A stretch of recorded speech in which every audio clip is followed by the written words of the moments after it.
अस्सलाम वालेकुम, welcome back to another video of spotlight with Huma. क्या हाल चाल है जी तमाम व्यूअर्स का। अभी आज की रूटीन शेयर करती हूँ। तो सबसे पहले मैंने किया ना था ब्रेकफास्ट। अच्छा, ब्रेकफास्ट थोड़ा सा लाइट रखा था। सिर्फ हाफ़ बॉयल एग और छोटा सा पीस मैंने बन का लेके इसको बटर लगा लिया था। और जिसे कहते हैं कि थोड़ी सी मेरी तबीयत अब वैसे तो नहीं ख़राब, लेकिन एक अस्थमेटिक जो एक इशू वेदर की वजह से बहुत ज़्यादा फेस करना पड़ रहा था। और बिल्कुल घर में इंडोर जिसे कहते हैं ना, आप हो के रह चुके हैं। करंट सिचुएशन ऑफ वेदर, कोई सर्दी इतनी नहीं है, लेकिन स्मोक ने पता नहीं किसी को इतना अफेक्टेड किया हो कि नहीं। और मुझे बहुत ज़्यादा किया है, जिसकी वजह से मेरे में तो बिल्कुल जिसे कहते हैं इम्यूनिटी सिस्टम लो हो जाता है। सर दर्द और ये तमाम कंडीशंस जो हैं, जैसे वॉमिटिंग आना और ये तमाम स्टमक के इश्यूज़ हो जाते हैं। तो ये तीनों चीज़ें जो है ना, वो उनको फेस करना पड़ रहा है। तो बेहतर यही है कि अगर आप अपने जितनी भी एक्टिविटीज़ हैं ना, उनको महदूद कर लें, ताकि सेहत है तो सब कुछ है। और यहाँ पे ना कपड़े बच्चों के धुल चुके थे, और वो चीज़ें जो थी ना सारे, उनको आपको देखना होता है। अब कुछ हद तक तो ये ड्राई है, लेकिन थोड़ा सा मैंने कहा था बाहर नहीं रखना चाहिए, तो ये शाम से पहले पहले ना इनको अंदर ले आते हैं। अब थोड़ा थोड़ा गीले हैं, अब इनको थोड़ी सी हवा लगती है ना, तो फिर इनको फ़ोल्ड करके या प्रेस करवा के ना फिर इनको वार्डरोब्स में रखवा लेंगे। इसके अलावा जैसे आजकल सर्दी ज़्यादा है, तो फिर आपको विंटर हैक्स कवर करने के लिए ना ज़रूर लेने चाहिए। ड्राई नट्स हो जाएँ या फ्रूट्स हो जाएँ, हनी वाटर हो जाए, या और कोई आपका फेवरेट ड्रिंक, जैसे हम ग्रीन टी कह सकते हैं, कोई भी अदरक की चाय हो जाती है, कई लोग वो बहुत शौक़ से पीते हैं। कुछ भी है, इम्यूनिटी सिस्टम को थोड़ा सा बेहतर रखने के लिए ना ज़रूर ये चीज़ें अपनाएं, क्योंकि करंट सिचुएशन जो है वो हमें ये कहती है कि हमने अपनी हेल्थ के ऊपर ज़रूर फोकस करना है। मैंने यहाँ पे प्लेट बना ली थी। क्या होता है कि बच्चों को आवाज़ दे के ज़रूर याद करवाना पड़ता है, और बच्चों के लिए तो केयरलेस हो के उन्होंने फिरना होता है, तो उनको लाजमी अगर नज़र आएंगे तो खुद ही आके ना यहाँ से पिक कर लेते हैं। चलें, आज आपके साथ शेयर करती हूँ हेयर रेमेडी। तकरीबन 10 डेज़ हो गए थे मुझे, मैंने हेयर ऑयल कोई भी बालों में नहीं लगाया था, और हिम्मत नहीं होती थी।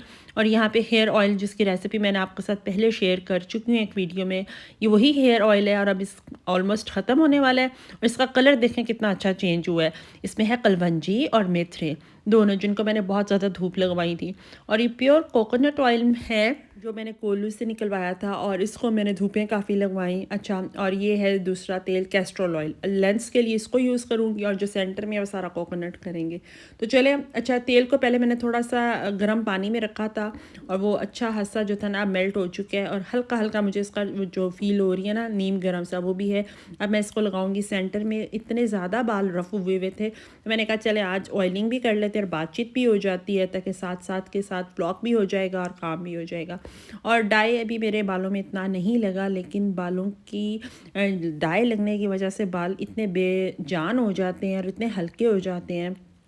तो आपको ऑयलिंग बहुत ज़्यादा करनी चाहिए, लेकिन अब सर्दी की वजह से भी ना ऑयलिंग करने की भी हिम्मत नहीं होती। लेकिन अभी मैंने बड़ी मुश्किल से ज़हन बनाया था कि चलो हिम्मत बांधते हैं और ऑयलिंग कर लेते हैं, साथ साथ हल्का सा मसाज भी कर लेते हैं।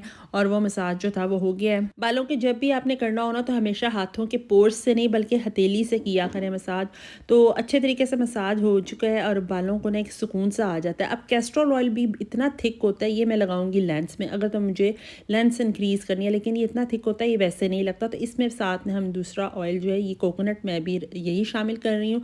दोनों को अच्छे तरीके से मिक्स कर लें और लेंस पे लगा लें। कभी भी कैस्टर ऑयल आपने ना डायरेक्ट सर पे नहीं लगाना, वो इतना थिक होता है और वहाँ से निकालना बस। अब 2 घंटे के बाद मैं बालों को कर लूँगी वॉश अच्छे तरीके से, और फिर इसके साथ साथ ड्राई कर लेंगे, तो ये काम हो जाएगा। नेक्स्ट जो मेरा काम था ना, वो यही था कि आज बनने का खाने में आलू मेथी, और परवीन के साथ फिर मिल मिला के ना हेल्प कर ली थोड़ी सी, कि वो भी डंडियाँ बना लेती थी और वो दे देती थी। कुछ पालक उसने काटी, कुछ मैंने। इस तरह ज़रा थोड़ा काम जल्दी हो जाता है। अभी इसको वॉश भी करना है, और इसको वॉश करने में थोड़ा सा ना पानी जो है एक तो खुला, और इसके अलावा इसको थोड़ा सा किरक वगैरह से ना देखना होता है कि ये रहे धुल जाए अच्छे तरीके से, वरना किरक अगर ज़रा भी आ जाए ना तो खाना वेस्ट हो जाता है। थोड़ी सी पालक लाजमी डालेंगे और मेथी भी होगी, तो उसी से थोड़ा सा टेस्ट डेवलप हो जाता है। फिर अब बस करते हैं आलू रेडी, और इसके अलावा जो है ना फिर इसको वॉश करके हम रख देंगे।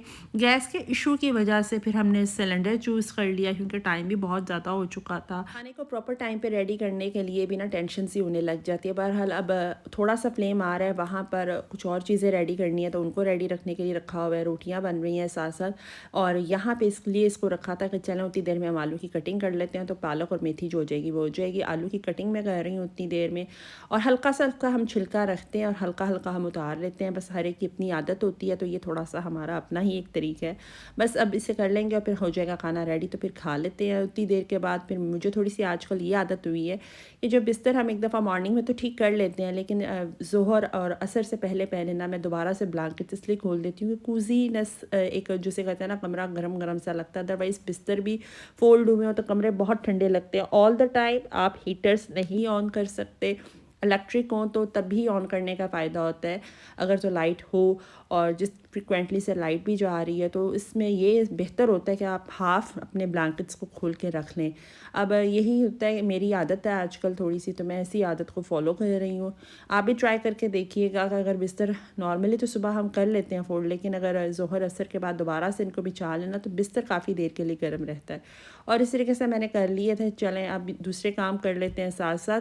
और फिर यखनी थोड़ी सी बनानी थी, तो मटन की मैंने, या देसी मुर्गी कुछ भी ले लें आप, तो यहाँ पे नेक का गोश्त बकरे का जो होता है ना, आजकल के मौसम के लिए बेस्ट है और इम्यूनिटी सिस्टम अच्छा हो जाता है। और शाम को रेगुलर बेसिस पे बच्चों को और ख़ुद को पिलाएं बाहर के सूप से, या वो एक मुर्गी का जो हमारी होती है ना ब्रायलर, उससे बहुत बेहतर होता है। तो ये भी अब टाइम लेगा और इस टाइम फ्लेम अच्छा आ जाता है, तो बस ये पकती रहेगी। और इसमें दालचीनी है, लहसुन अदरक है, प्याज है और नमक और ब्लैक पेपर, और कुछ भी नहीं डाला गया। तो थोड़ा सा पिंच ऑफ हल्दी ज़रूर डालते हैं, एक कलर भी अच्छा आ जाता है। और जो ऑर्गेनिक हल्दी है देसी, तो उसका भी एक फ्लेवर आ जाता है। फिर हल्दी भी होती भी अच्छी है और इम्यूनिटी सिस्टम के लिए ना बेस्ट एक चीज़ हो जाती है। अच्छा, इसका आप सालन भी बना सकते हैं अगर आपको थोड़ा सा हो कि इसका सालन भी बहुत अच्छा बनता है। चलें अब मीठे में तो बच्चों की फरमाइश के ऊपर ना फिर लजीज़ा की खीर तैयार कर ली थी कि उनको, बच्चों को ना मीठों की क्रेविंग बहुत होती है। फिर वो होता है कि उनको डेली बेसिस पे के बाहर से जो आए तो हेल्दी एक नॉरिशमेंट के लिए घर में ही खीर तैयार कर दी थी। अब वो आएंगे तो गर्मा गर्म खीर भी खा लेंगे। बस आज की रूटीन इतनी ही थी, अपनी दुआओं में याद रखिए। मेरा कंटेंट था जो डेली रूटीन पे बेस्ड था और अब विंटर्स ही से रिलेटेड था, जो मैंने आपके साथ शेयर किया। होप सो आपको अच्छी लगी होगी। हमारे घरों की यही रूटीन होती है, सिर्फ अपने आप को सेफ एंड साउंड रखना होता है। और मेरे वो व्यूअर्स जो मेरे चैनल पे स्पॉटलाइट विद हुमा पे भी नए हैं और मेरे चैनल को लाइक सब्सक्राइब नहीं किया, तो प्लीज़ अप्रिसिएशन के लिए मेरे चैनल स्पॉटलाइट विद हुमा को लाइक सब्सक्राइब कर दें। आपसे मिलती हूँ कल दोबारा। अल्लाह हाफिज़।